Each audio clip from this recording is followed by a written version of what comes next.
మీ ఎలాంటి వ్యాపార ప్రకటనలకైనా వెంటనే మా ఛానల్ సంప్రదించండి. వీక్షకులందరికీ నమస్కారం. అందరికీ నూతన ఆంగ్ల సంవత్సర శుభాకాంక్షలు. 2026 సంవత్సరం జనవరి నెలలో కుంభరాశి వారి యొక్క గ్రహస్థితిని చూస్తే ఇక్కడ రెండు విధాలు. ఒకటి, దీర్ఘ సంచార గ్రహాలను పరిశీలన చేస్తే గురుబలం ఉన్నది, రాహు జన్మరాశి యందు ఉన్నారు, ఏలిన నాటి శని ఉన్నది. సరే, ఇది కొంచెం పక్కన పెట్టి ఒకంత మనం ఈ చిన్న చిన్న గ్రహాల వైపు చూస్తే పంచగ్రహ కూటమి ఈ మాసంలో ప్రధానంగా కుంభరాశి వారికి యోగించేటువంటి గ్రహస్థితిని ప్రసాదిస్తూ ఉన్నది పంచగ్రహ కూటమి. సరే, ఏమి యోగం పక్కన పెడితే ఈ 15వ తారీఖు వరకు కూడా కుంభరాశి వారికి గ్రహాలు లాభస్థానమందు ఉంటాయి. చాలా గొప్ప విషయం. లాభస్థానమందు ఉండడము అంటే ధను రాశిలో రవి కానీ కుజుడు కానీ ఉండడం. ఈ ధను రాశికి సప్తమ రాశి అయినటువంటి మిథున్ రాశిలో గురుడు ఉన్నారు. ఈ గురుబలం వల్లే కుంభరాశి వారు నిలబడి ఈ రెండు గ్రహాలు కూడా సమసప్తక స్థానాల్లో ఉండడం వల్ల ఏంటయ్యా ఫలితము? అర్ధలాభం తదైశ్వర్యం స్వకర్మరతి హర్షితం. నీకు నచ్చేటువంటి పనిని చెయ్యడానికి ప్రోత్సహిస్తోంది గ్రహస్థితి.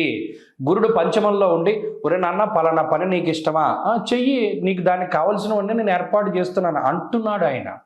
లాభస్థానమందు కుజుడు ధైర్యమేకాదశ గతే కుజే, పలానా పని చేయడానికి నాకు భయంగా ఉన్నది, నీకు నేను ధైర్యాన్ని ఇస్తాను, ముందుకు వెళ్ళిపో. అర్ధంచ స్వకులాచార గృహలాభ శుభోజనం.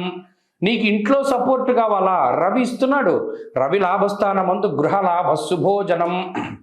అంటే ఈ మూడు గ్రహాలు జనవరి నెలలో కుంభరాశి వారిని నిలబెట్టేటువంటి గ్రహాలు.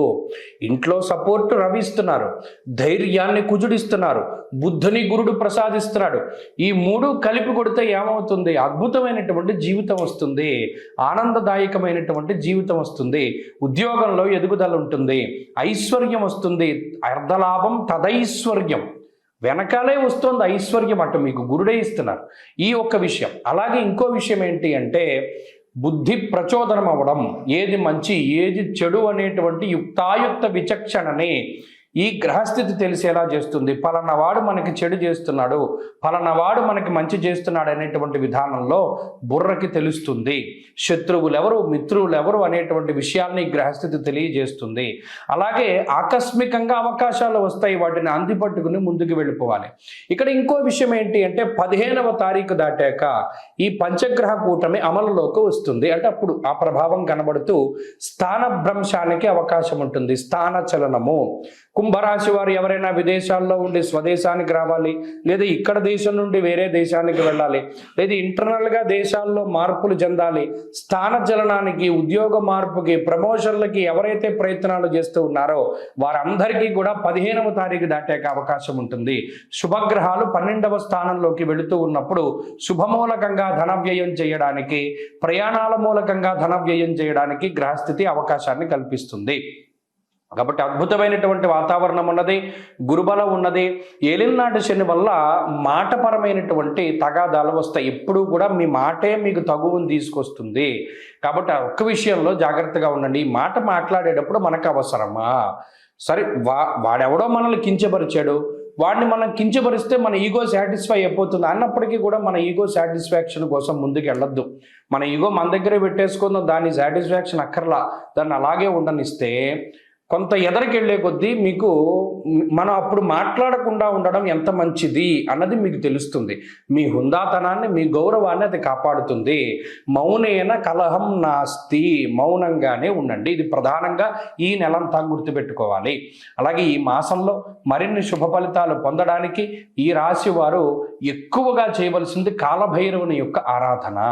కాలభైరవ అష్టకాన్ని ప్రతిరోజు పారాయణం చేయడము, అలాగే అష్టమి కృష్ణపక్షంలో వచ్చేటువంటి అష్టమి పూట చక్కగా కాలభైరవుని అర్చించడం వల్ల మంచి ఫలితాలను పొందగలుగుతారు. ఈ కొత్త సంవత్సరంలో అందరికీ ఆయురారోగ్య ఐశ్వర్యాదులు కలగాలని, పరమేశ్వరుడి యొక్క అనుగ్రహం ఉండాలి అని, అలాగే ఈ సంవత్సరంలో ఏర్పడేటువంటి దేశారిష్ట యోగాలు, దుర్భిక్ష ఉల్కాపాతాలు లేదా మరేతరత్ర దోషాదుల వల్ల ప్రజలు ఏ రకంగానూ ఇబ్బంది పడకూడదు అని చెప్పి మనస్ఫూర్తిగా భగవంతుడిని మరొకసారి ప్రార్థిస్తూ నూతన సంవత్సరంలో, ఈ ఆంగ్ల సంవత్సరంలో మొట్టమొదటి నెల జనవరి నెలలో ఉండేటువంటి గ్రహస్థితిని మనం పరిశీలిద్దాం. ముఖ్యంగా ఈ నెలలోనే పంచగ్రహ కూటమి అనేటువంటిది సంభవించబోతూ ఉన్నది. దానికి సంబంధించినటువంటి ప్రభావాలను సైతం మనం విశ్లేషణ చేసుకుందాం. దానికన్నా ముందు సంక్రాంతి ఎప్పుడు చేసుకోవాలి అనేటువంటి దాని మీద కొంతమందికి సందిగ్ధత ఉన్నది. నిజానికి భారత ప్రభుత్వ ఆమోదిత దృగ్గణిత పంచాంగ రీత్యా 15వ తారీఖు నాడు సంక్రమణ పుణ్యకాలము అనేటువంటిది అందరూ గుర్తుపెట్టుకోవాలి.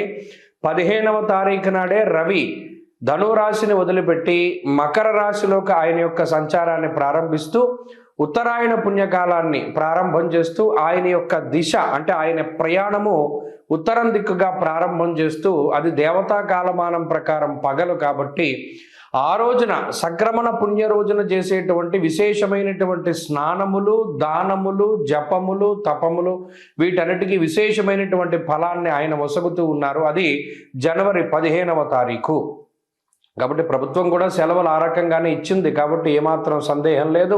14, 15, 16 పండగలు ఈ విషయాన్ని దృష్టిలో పెట్టుకోవాలి. ఇక జనవరి నెల ద్వితీయార్థంలో అంటే 15వ తారీఖు దగ్గర నుండి ఏర్పడేటువంటి పంచగ్రహ కూటమి చాలా విశేషంగా దీని గురించి చెప్పుకోవాలి.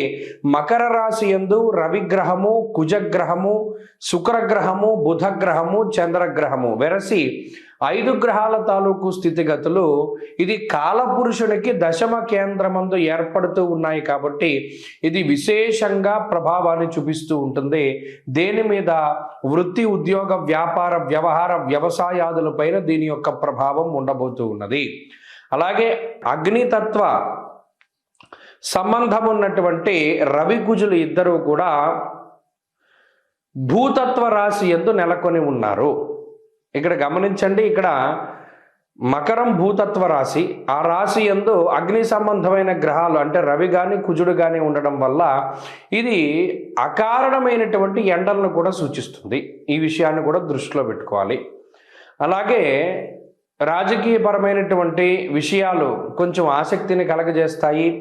భూ సంబంధమైనటువంటి లావాదేవీలు అవి కూడా కొంత వెనకబడుతూ ఉండేటువంటి విషయాలను మనం దృష్టిలో పెట్టుకోవాలి. ఏదైనా ఉద్యోగాదుల మీద ప్రభావంగా ఈ విషయం ఈ రవికుజులు అలాగే బుధ, శుక్రులు, చంద్రులు కలిసి ఉన్నటువంటి స్థితి ప్రధానంగా అది ప్రభావాన్ని చూపెడుతూ ఉంటుంది. కాబట్టి ఈ కూటమి పంచగ్రహ కూటమి 12 రాశుల పైన ఏ విధమైన ప్రభావాన్ని చూపెడుతుంది అనేటువంటిది మనం క్లుప్తంగా తెలుసుకునేటువంటి ప్రయత్నం చేద్దాం.